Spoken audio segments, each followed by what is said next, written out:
Асик осы істеп отқан заттарымыз көмектеседі деп ойлайсың ба? Нормально болады деп ойлайсың ба бәрі? Ей, нормально болады деп ойлаймын, бірақ есептеуім бойынша бәрін дұрыс істеп отқан сияқтымыздар ғой. Істей беріңдер лучше, осылай істей беріңдер. Давай тоқтамай істей беріңдер. Мен де өзім үйімді барып істеп алайын, кішкене барып. Так, үйіме қол деген тимей жатыр ғой достар. Ассалаумағалейкум құрметті көрермендер, сендермен бірге бол. Мен Асик, жаңадан видеома қош келдіңіздер. Мен қазір тез мына жерде асығуым керек. Так, осыны қазып алайын, мына жақты былайынан қоя саламыз. Так, осылайынан осылай мына жерлерді қойып алайын. Так, осылайынан қойып алайын, сіздерге тез түсіндіріп беретін болам.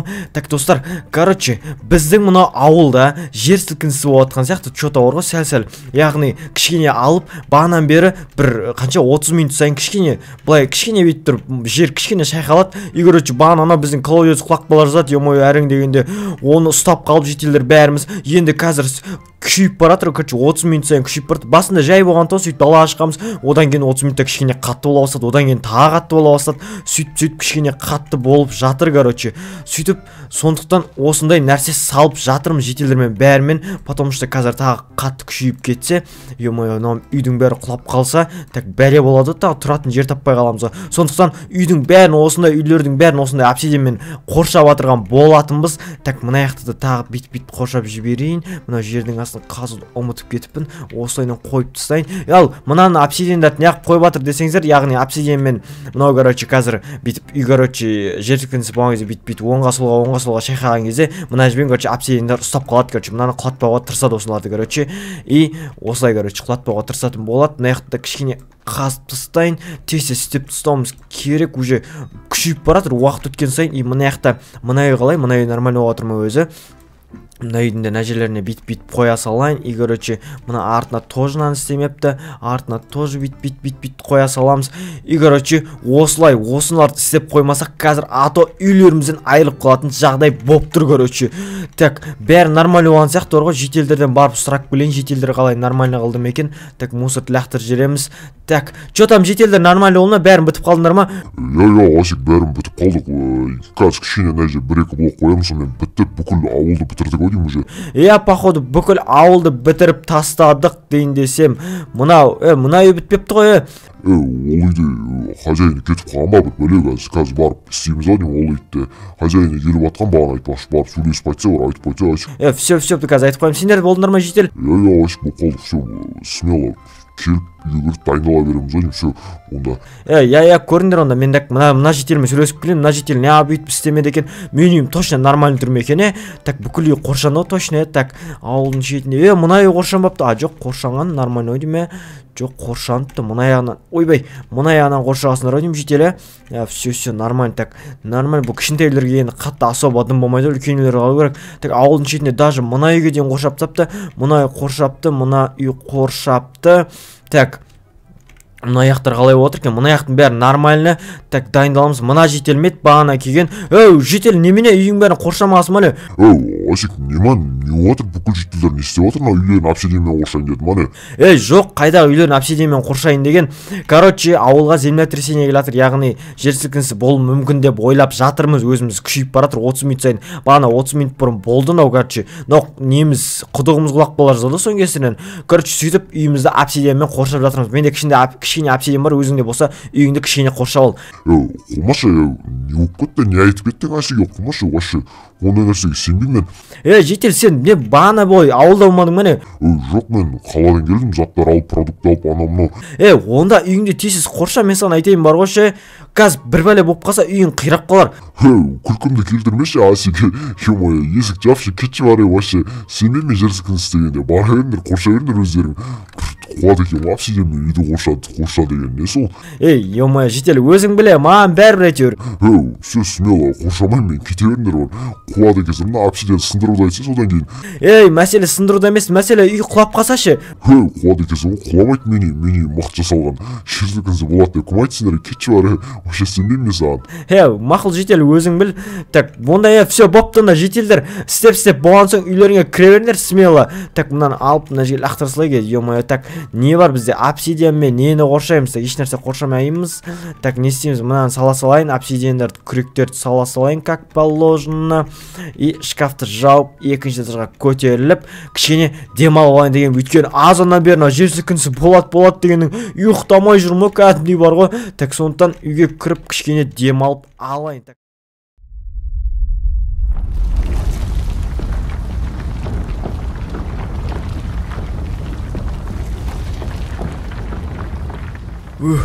Ё-моё, бір бәле құлады ма, менің үйім саумай әйтеуір үйім ше. Нормально бәрі. Вроде бы бір-ақ сағат ұйықтадым ау дейм, вроде бы бір-ақ сағат ұйықтадым. Ё-моё, біреудің үйі құлаған жоқ па, Так. Мәссаған, ау жетелдің үйі құлапты ғой, Жетелдің үйі. Но жетел бағана қоршамаған ба не, әді. Мәссаған, жетел тыңдамап еді ғой айтпақшыдай. Жетел! Осик, көмек, Осик. Жетел, даусын қақтан шығып жатыр, Жетел, так. Үйге орамыз күрекпен керкін апарайын. Так, ана, жетелді үйдің астына ақ қойдым, жетелі. Так. Керка бағана менде мықты керка бар еді. Так, міне тактылап күректі алып аламыз. Болды ма? Так, жоқ. Вроде тағы тапор алуым керек. Тапор. Каменне ғана тапорым бар екен. Так. Жетел қаяқта, жетел қаяқтасын, жетел. Осик, тастардың арасын, Осик. Так, жетел қаяқта екен. Жетел қаяқта. Так, мыналарды сындырайын. Так, мына жақта тас емес қой. Так. Мына жақта болу керек, мына жақта. Жетел қаяқтасын, жетел, даусым естіліп тұр ма? Осик, даусың естіліп тұр. Осы жер қаза берсін жерді. Сол жерден даусың естіліп жатыр. Қазір, жетел, Ох ты, жетел. Так. Ох ты.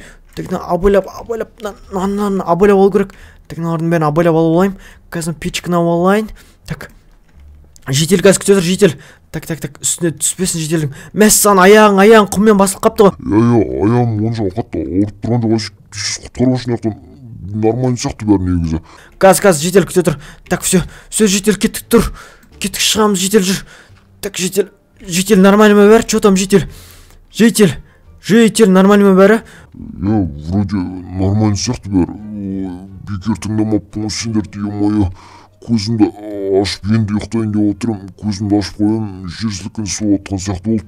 Бір кезде бір бәле басыма түсіп тығылып қалдым. Енді тұрып отырмын. Қайта дәнжер хорошо, что мына жақтан не істемепті бар ғой. Так, мына жерге шығатын жер істейін. Все, жетел, тұра аласың ба орнынан, нормально ма бәрі? Көз кішкене жата тұрайын қазір. Ойбай, аяғым үйіп қалды деймін, че-то ана құм түсіп. Жетел, барлығы нормально ма? Скорый шақырып мүлде керек емес па? Жоқ, бәрі че-то нормально сияқты бар ғой. Нормально. Кішкене аяғым үйіп қалған болмаса бағана құм түсіп. Айттым, жетел саған, анау мен саған даже обсидиан берейін дедім ғой, сен өзің алмадың ғой. Неге үйіңді қоршамадың үйтіп біз сияқты? Сендердікі ойлағам ғана, бір бәле обсидиан ойлағам қалай ондай жер сілкінісі үйді құтқаратынды.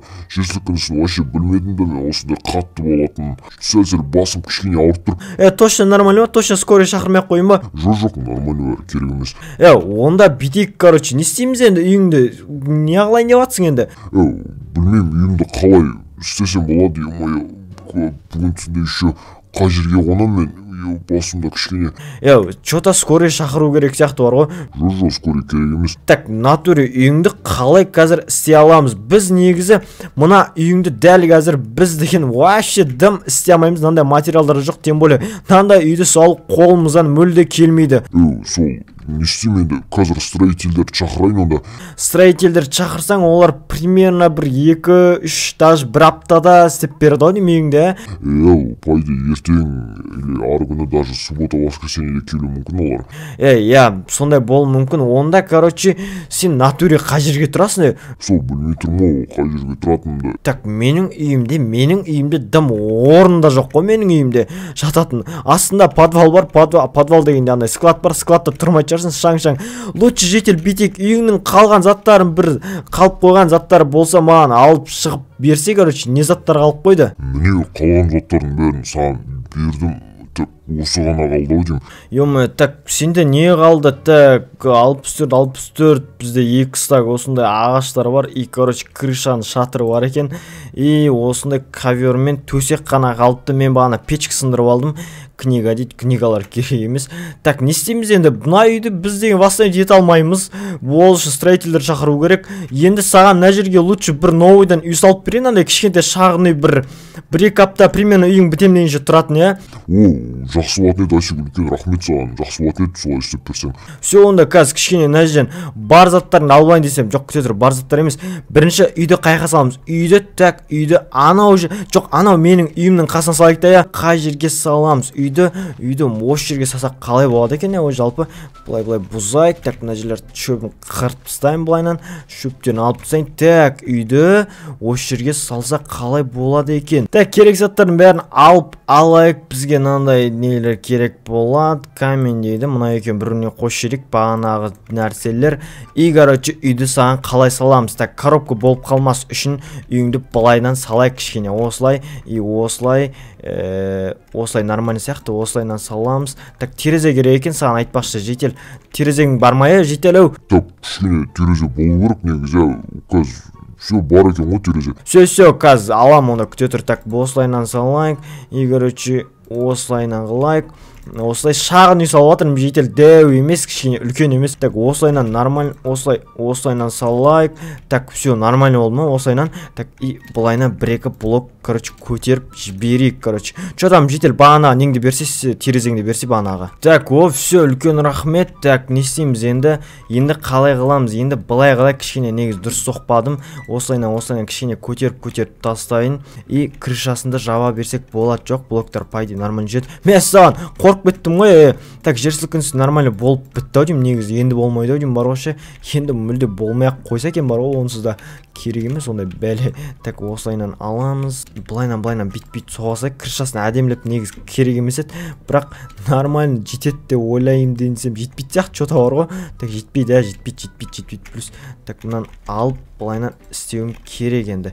Осылайнан қылсам, міне, ой, ең нормально болды. Мәса, анау сиыр үйге кіріп кетті ма уже? Мына жерде кішкене блоктар жетпей қалды енді, нормально, бірақ деген нормально десек те болады. Так, все, менде мүлде мына жерде блоктар жетіспей қалды. Бірақ нормально тұра берсін. Так, енді не істейміз? Енді мына сиырды кет жанақа бар. Қуады екен, оны кім сиыры? Так, аламыз. Так, қайтеміз. Бірінші жерді қазып алайық. И короче терезелерді кішкене соғып алу керек екен. Терезе, так, бұл негіз временный ғой, временный үйді қатты былай негіз сала бермей қойсақ та болады жалпы.